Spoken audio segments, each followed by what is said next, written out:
Hello friends, welcome back to my channel learn with Richa. आज हम कक्षा 10वीं मैथ्स चैप्टर 9 त्रिकोणमिति के अनुप्रयोग के पार्ट 4 में हम कुछ महत्वपूर्ण प्रश्नों को हल करेंगे। आइए देखते हैं। तो प्रश्न है, 7 मीटर ऊंचे भवन के शिखर से एक टावर के शिखर का उन्नयन कोण 60 है।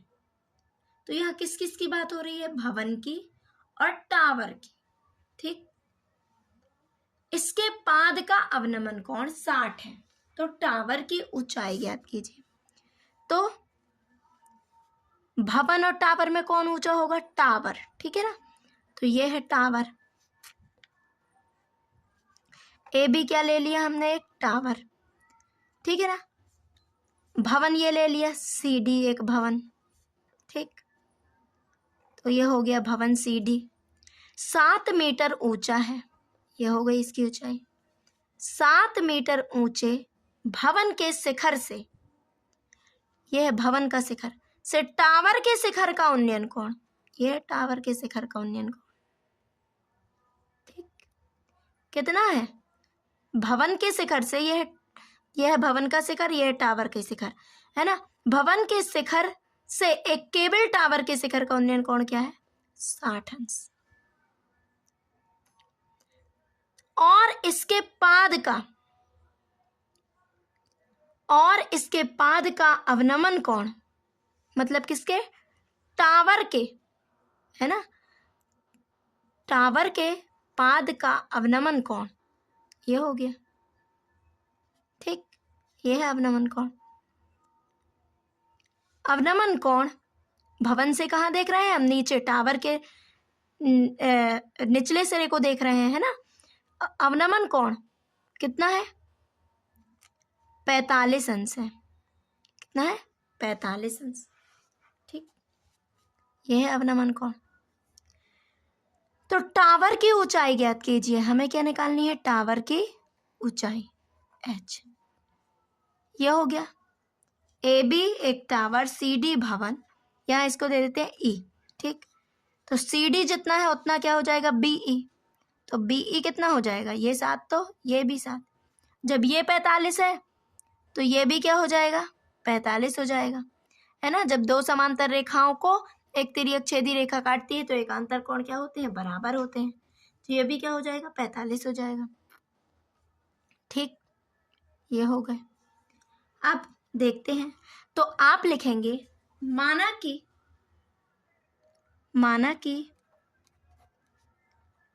कि ए बी, माना कि टावर ए बी की ऊंचाई h है। ठीक है, टावर ए बी की ऊंचाई कितनी है? h। तथा भवन की ऊंचाई,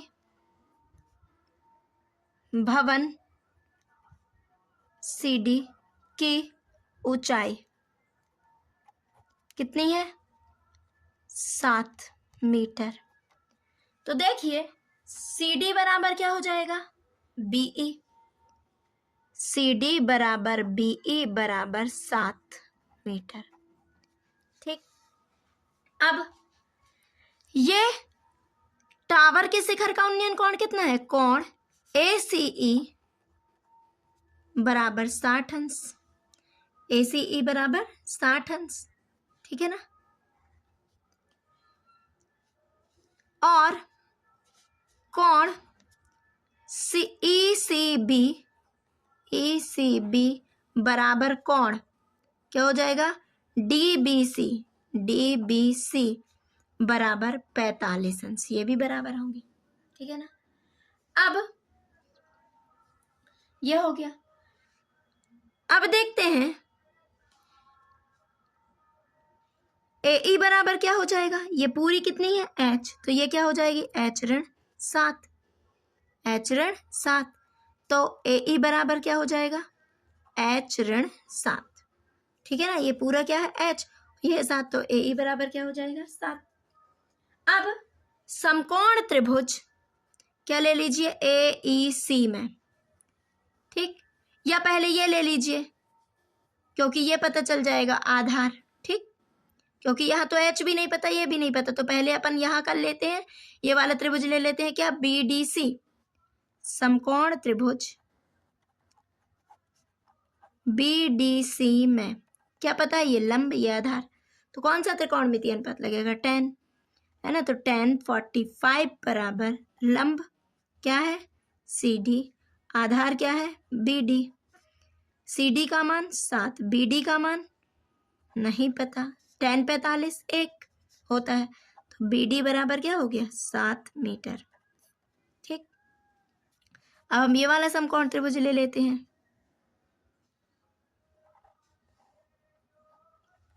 समकोण त्रिभुज क्या ले लेते हैं, AEC में, C में। ठीक, तो क्या हो जाएगा, लंब क्या है AE, इसमें भी लंब आधार, ये है 7, तो ये भी क्या हो जाएगा 7 हो जाएगा, यहाँ से यहाँ तक की दूरी हो जाएगी ना, CE बराबर भी 7 हो जाएगा, ये 7 है आ रहा है, ये 7 आया ना BD, तो ये भी क्या हो जाएगा 7, तो 10 60 बराबर लंब क्या हो जाएगा AE बटे CE। ठीक, तो AE का मान क्या है h ऋण 7, CE का मान कितना है 7, क्योंकि BD बराबर CE, ये हो गया 7, 10 60 का मान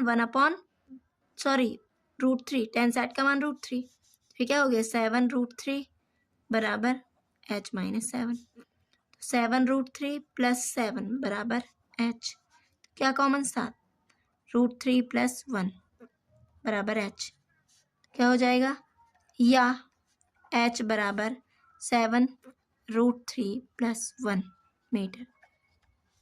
आप यहाँ ज़्यादा से है तो √3 का मान क्या हो जाएगा 1.732, इनको जोड़ेंगे 2.732, गुणा कर दीजिए और कर सकते हैं, तो ये हमारा क्या हो जाएगा आंसर। एक मीनार के पाद बिंदु से एक भवन के शिखर का उन्नयन कोण 30 अंश है।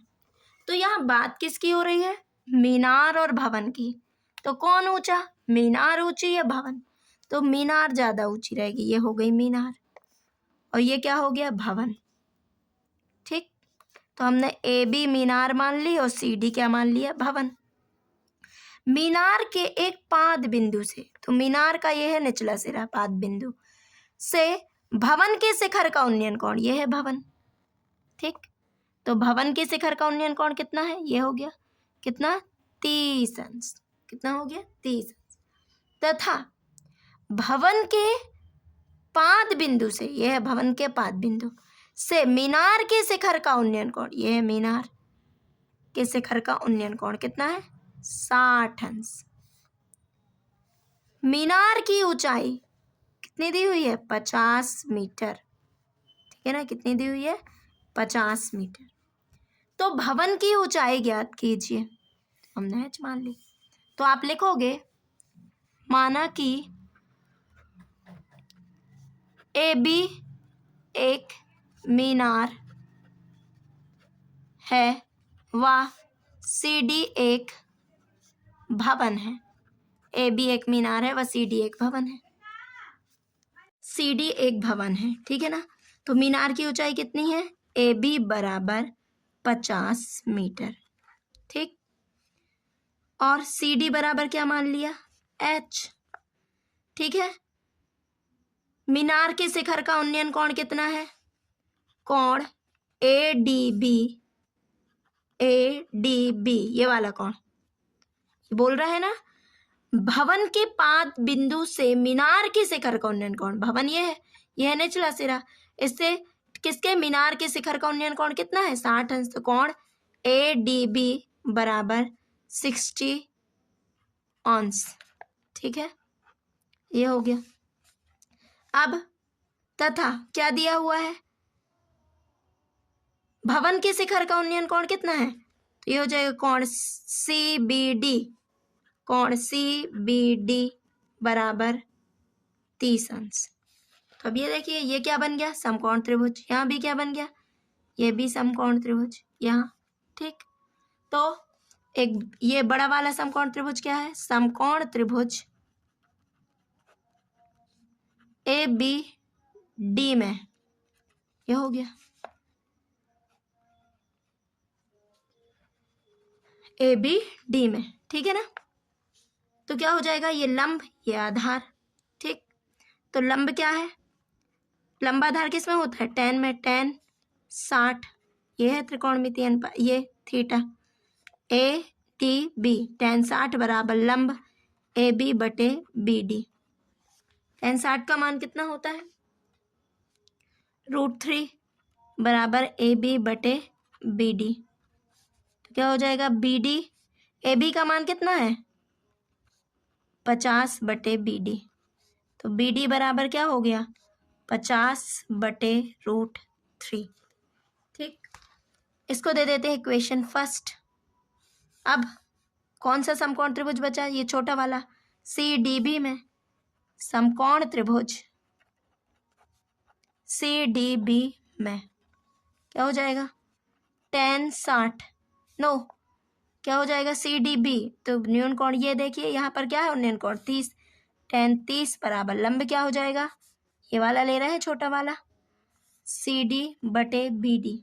tan 60 का मान क्या होता है 1/√3, सी डी tan 30 है ना, यहाँ पर tan 30 का मान क्या होता है 1/√3, सी डी कितना है एच बी डी, तो बी डी क्रॉस मल्टीप्लाई करेंगे, बी डी बराबर h√3, तो बी डी का मान क्या है, बी डी का मान क्या है 50 बटे √3, बी डी बराबर 50 बटे √3 समीकरण 2 में रखने पर। ठीक, ये 30 है, ध्यान दीजिए, है ना, tan 30 बराबर क्या होता है 1/√3, ये लिख दिया मैंने। तो चलो मान रख दो यहाँ 50 बटे √3 बराबर h√3। ठीक, तो ये क्या आ जाएगा, ये √3 है तो ये कहाँ आ जाएगा बटे में, तो 50 बटे पक्षांतर होगा तो भाग में चला जाएगा, तो √3 क्या हो जाएगा 3, या नहीं 50 बटे 3 बराबर h, या h बराबर 50 बटे 3। अब भाग दे लीजिए, 3 एकम 3, 2 बचे 3 18, 2 बचे 3 18, 16.6 मीटर क्या हो जाएगी भवन की ऊंचाई 16.6 मीटर। तो आप लिखेंगे अतः भवन की ऊंचाई कितनी होगी, h ही निकालना है ना अपन को, तो अतः भवन की ऊंचाई क्या होगी 16.6 मीटर होगी। सर्कस का एक कलाकार एक 20 मीटर लंबी डोर पर चढ़ रहा है जो अच्छी तरह से तनी हुई है और भूमि पर सीधे लगे खंबे के शिखर से बंधा हुआ है। यदि भूमि स्तर के साथ डोर द्वारा बनाया गया कोण 30 डिग्री का हो तो खंबे की ऊंचाई ज्ञात कीजिए। सबसे पहली बात यह है कि सर्कस का एक कलाकार है, वो 20 मीटर लंबी डोरी पर चढ़ रहा है। ठीक, वो अच्छी तरह से तनी हुई है और भूमि पर सीधे लगे खंबे के शिखर से बंधा हुआ है। ठीक है ना, तो खंबा और किसकी बात हो रही है, डोरी की। आइए देखते हैं, तो भूमि पर सीधे लगे खंबा, ये लगा है भूमि पर सीधा लगा खंबा। ठीक, ये हो गया। ठीक, भूमि पर सीधे लगे खंबे के शिखर से बंधा हुआ है। यदि भूमि स्तर के साथ डोर द्वारा बनाया गया कोण 30 अंश का है तो खंबे की ऊंचाई निकालिए। तो यह हो गया खंबा, इसकी ऊंचाई हम क्या मान लेते हैं h। ठीक, सर्कस का एक कलाकार 20 मीटर लंबी डोरी पर चढ़ रहा है जो अच्छी तरह से तनी हुई है और भूमि पर सीधे लगे खंबे के शिखर से बंधा हुआ है। तो यह है डोरी तनी हुई है, तो यह कैसे बंधी होगी, कुछ इस तरह से बंधी होगी ना। ये डोरी कैसे बंधी होगी, इस तरह से बंधी होगी कर्णभुजा के रूप में। ठीक है ना, और भूमि स्तर के साथ, यह भूमि स्तर के साथ डोर द्वारा बनाया गया कोण कितना है 30 अंश है, ये है। तो खंबे की ऊंचाई निकालिए। डोरी की लंबाई कितनी है 20 मीटर, ये दी हुई है, समझ में है। तो आप लिखेंगे क्या पूछ रहा है, खंबे की ऊंचाई। माना कि खंबे की ऊंचाई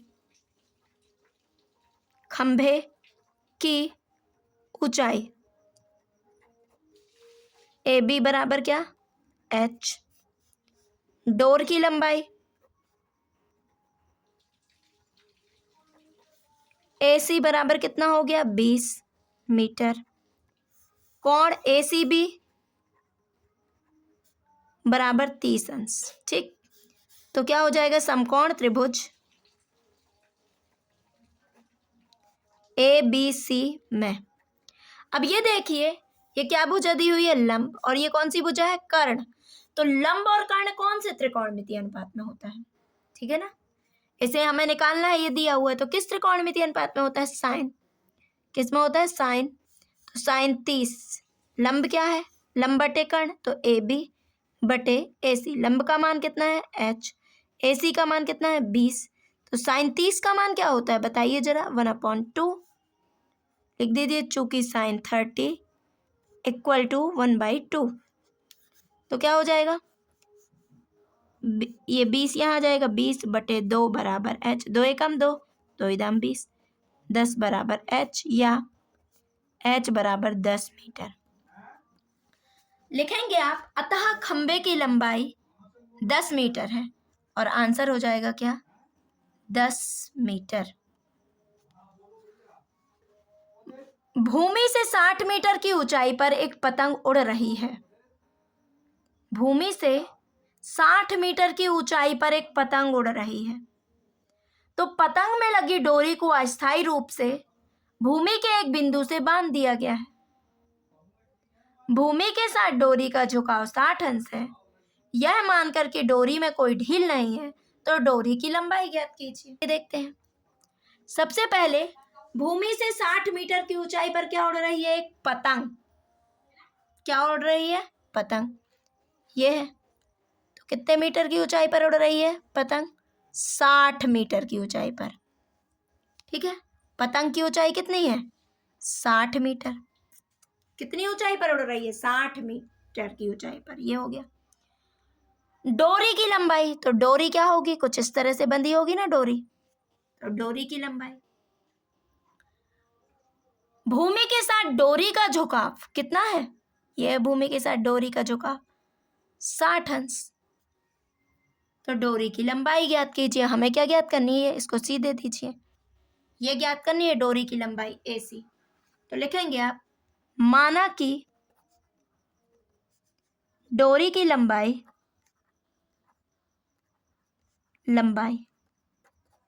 कितनी है, ए सी बराबर क्या करना है, ज्ञात करना है। माना कि डोरी की लंबाई ए सी बराबर क्या करना है, ज्ञात करना है। और ए बी, पतंग कितनी ऊंचाई पर उड़ रही है ना। भूमि से पतंग की ऊंचाई, भूमि से पतंग की ऊंचाई कितनी है, ए बी बराबर 60 मीटर। कितनी है, ए बी बराबर 60 मीटर। तथा कोण क्या दिया हुआ है, झुकाव ए सी बी बराबर 60 अंश। ठीक, तो ये निकालनी है ना अपन को। तो ये क्या है, लंब, और ये क्या है, कर्ण। तो ये किस त्रिकोणमितीय अनुपात में होता है, साइन में, है ना। तो समकोण त्रिभुज ए बी सी में। ठीक, तो साइन 60 बराबर लंब क्या है, ए बी, कर्ण क्या है, ए सी। साइन 60 का मान क्या होता है, √3/2। ए बी का मान 60 बटे ए सी। अब देखते हैं, क्रॉस मल्टीप्लाई करिए, क्या हो जाएगा, ए सी √3 बराबर 60 गुणित 2। ठीक, तो ए सी बराबर हो जाएगा 60 × 2/√3। इसका परिमेयकरण कर दीजिए, ए सी बराबर 60 × 2/√3। हर का परिमेयकरण करिए, √3/3।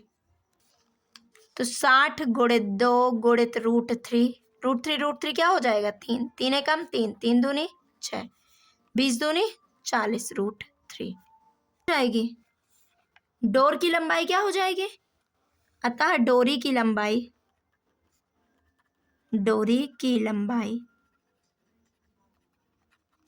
40 √3 मीटर है। इस तरह से ये